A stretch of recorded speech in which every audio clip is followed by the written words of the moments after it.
Way back in 2004, we reported on 4 brothers from Romsey. They had all been diagnosed with a rare and fatal genetic disorder. Their only hope was a bone marrow transplant. By 2008, all had been successfully treated, but the transplants weren't without side effects. Now the brothers are at the forefront of a campaign calling for more research into the condition that nearly cost them their lives.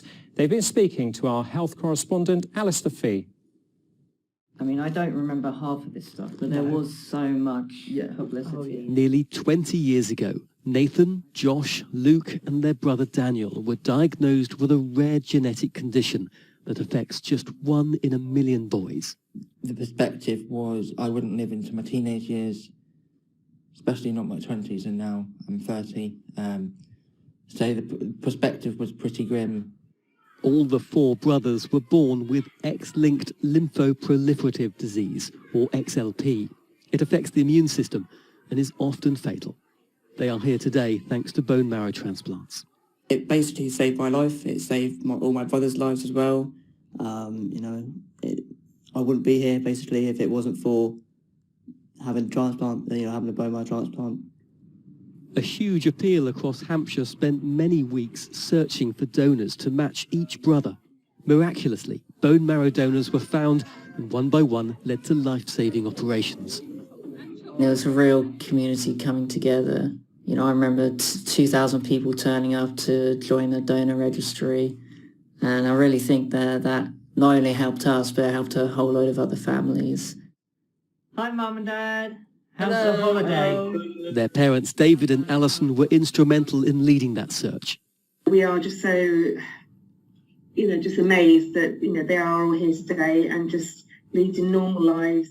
After their children were diagnosed, they set up the XLP Research Trust to support other families affected by the condition. There is now a promising vision of gene therapy in the future. It's getting close, and that would mean that hopefully boys that go through gene therapy, still not the easiest procedure, would not have to kind of walk through the same journey post-transplant that our sons have had. And it also means you're your own donor rather than looking for these wonderful mystery donors that we will be for eternally grateful for. Post-transplant, all the brothers lead normal lives, but all live with a range of health problems. 19 years since being diagnosed, they want to see more research. Even though, we've gone through it and we're still here, it's still around, it's still affecting, people all around the world, at this moment. So, people need to still be aware that it is around and, just be aware that, there's things that people can do to help.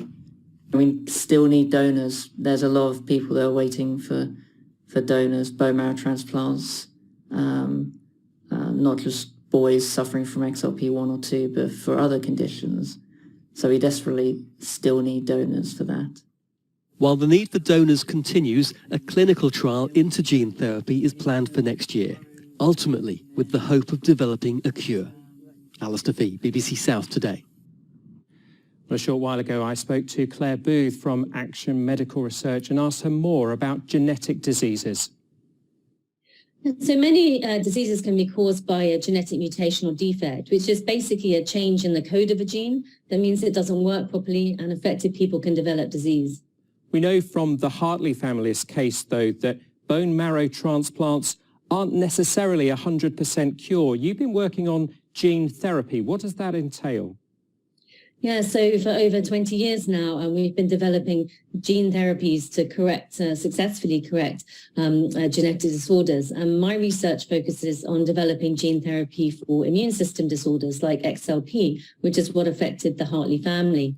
So we use an inactivated virus to carry a working copy of the gene into the patient's cells, and that allows that cell to work properly again and restores the immune system.